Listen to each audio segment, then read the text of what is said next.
Everyone, কেমন আছেন? আমি ভালো আছি। আজকে একটা রান্নার রেসিপি নিয়ে চলে আসলাম। আজকে আর ব্লগিং নয়। প্রথমে এখানে কড়া বসিয়ে দিয়েছি। কড়ার মধ্যে প্রথমে দেব গুড়। এখানে এই যে গুড়, দেখুন গুঁড়ো গুড় এখানে আমার। আপনারা যেরকম পারবেন নেবেন, মানে শক্ত যেখানে যেরকম। আমি তো ব্লিঙ্কিট করেছি, তো এই গুঁড়ো গুড় এসছে আমার কাছে। তো এই গুঁড়ো গুড় প্রথমে আমি ঢেলে নেব। এখানে ওই 2 কাপ মতন নেবো আমি।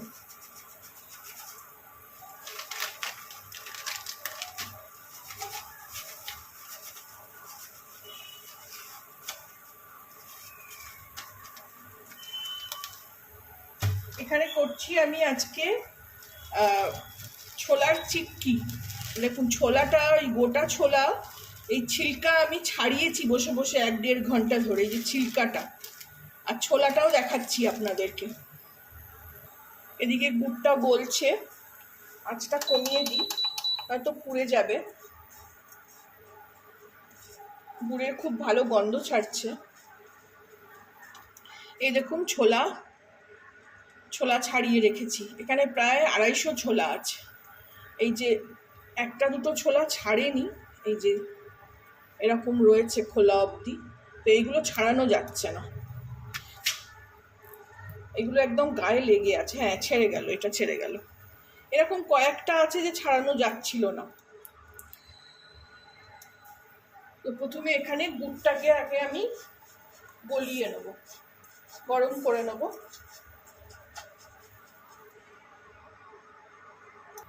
এখানে আমি একটু জল দিয়ে দিলাম, অল্প করে একটু জল দিয়ে দিলাম যাতে তাড়াতাড়ি এটা গলে যায়।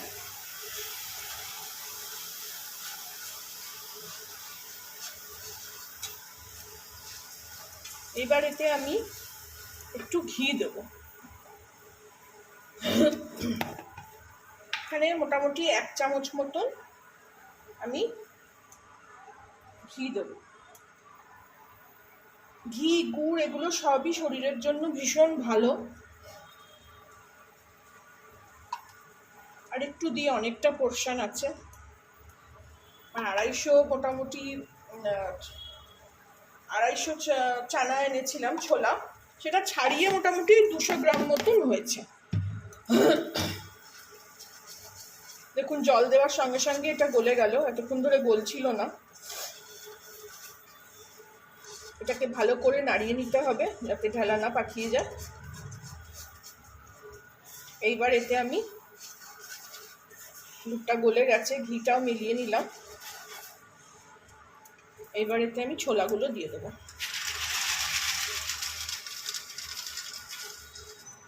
আর দেবো এর সঙ্গে একটু এই যে তিল, সাদা তিল। এটা একটু রোস্টেড তিল আমার, বেশ 1 মুঠো নিয়ে। তিল খাওয়াও শরীরের জন্য ভীষণ ভালো। আর দেবো অল্প একটু মৌরি, মৌরিতে টেস্টটা ভালো হয়। মিষ্টি জিনিসে মৌরি করলে বেশ ভাল লাগে। আর দেবো একটুখানি নুন, যেটা আমার মানে স্পেশালিটি, যে মিষ্টি জিনিসে নুন, নুন জিনিসে একটু মিষ্টি। অল্প একটু নুন ছড়িয়ে দিলাম, দিয়ে এবার এটাকে ভালো করে মিলিয়ে নেব। খুব ইজি, খুব সহজে করা যায়। এটা গাট হেলথের জন্য খুব ভালো। মহিলারা যারা এখন, যাদের পিরিয়ডস হচ্ছে, যাদের পিরিয়ডস এখন আর হয়ও না, মেনোপজে আছেন, তাদের সকলের জন্য এটা খুবই ভালো একটা উপকারী একটা স্ন্যাক্স বলতে পারেন। সন্ধেবেলা একটু ভেঙে খেলাম, তো এটা ওষুধের মতন কাজ করবে। এটাও আমি ইউটিউব দেখে শিখেছি। তো অনেক দিন থেকেই ভেবেছিলাম বানাবো করে বানানো হচ্ছিল না। তো ফাইনালি ছোলা পেলাম, দেখলাম যে দোকানে ছোলা আছে, তো ওই ছোলা কিনে এনে ছাড়িয়ে নিয়েছি আমি। আর যারা আপনারা গোটা ছোলা পাবেন, মানে ছাড়ানো ছোলা পাবেন, তাদের তো খুবই ভালো। সবটাই যে ভালো করে এর সঙ্গে মিলিয়ে নিলাম। এবার এটাকে একটা থালার মধ্যে ছড়িয়ে দেবো। যেরকম আমরা বাদাম চাকতি খাই না, সেই রকমই এরকম এটা এই ছোলার চিক্কি হয়ে যাবে। ছোলাটা খাওয়া খুবই ভালো। ছোলার ছাতু যেমন আমি একদিন, কালকের কথাই বলবো, ছোলার ছাতু আমি গুড় দিয়ে খেয়েছিলাম, সরি লস্যির মধ্যে দই দিয়ে খেয়েছিলাম, তো আমার আর সারাদিন কোনো খিদে পাইনি। এটা হয়ে গেছে, এটা বন্ধ করে দেবো।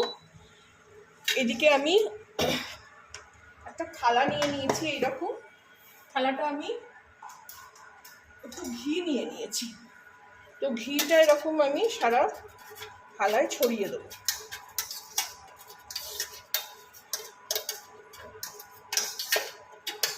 দিয়ে এর মধ্যে আমি এটাকে ঢেলে দেবো।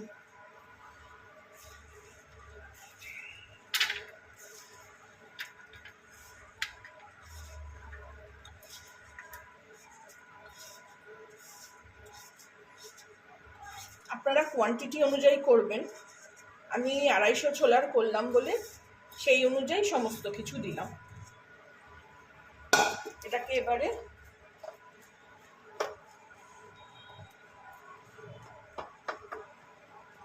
এরম ভাবে ছড়িয়ে দেবো, তারপরে একটু একটু করে ভেঙে ভেঙে খাওয়া যাবে। রেডি হয়ে গেল আমার ছোলার চিক্কি, খুব হেলদি একটা স্ন্যাক্স। আপনারাও বানাবেন, আমাকে জানাবেন কেমন লাগলো। ভালো লাগলে আমার চ্যানেলটাকে একটা লাইক, শেয়ার অ্যান্ড সাবস্ক্রাইব করে দেবেন।